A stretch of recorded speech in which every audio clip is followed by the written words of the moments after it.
мақсаты су электролизі арқылы сутекті алу. Электролиз электр қатысында жүретін ыдырау процесі.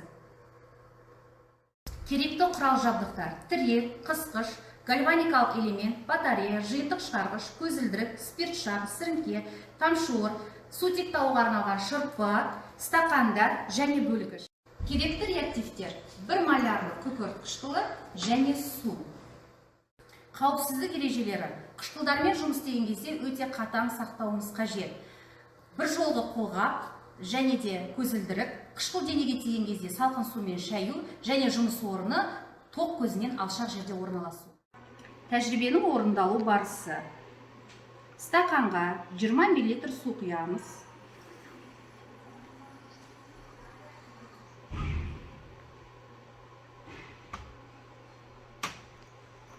Үстіне күкірт қышқылының 1 мл тамызамыз.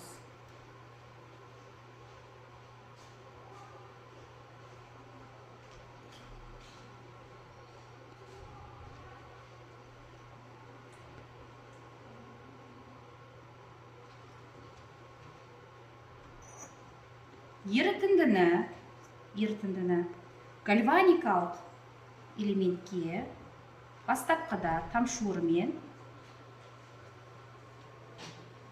құямыз.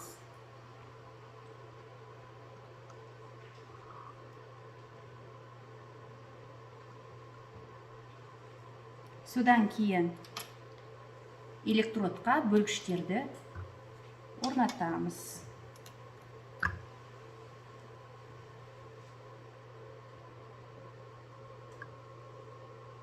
Ерітіндіні қысқыштың деңгейіне дейін құямыз.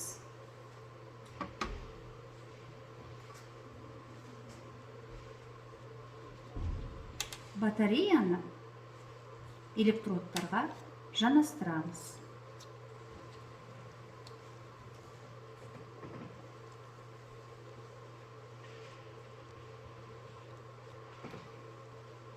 Тәжірибені 5-6 минутқа қалдырамыз.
Тәжірибенің соңында оттек және сутек газын анықтау үшін біз шоқтанған шыра арқылы анықтаймыз. Гальваникалық элементте жүретін жалпы реакцияны былай етіп қорытындылап теңдеуін жазамыз.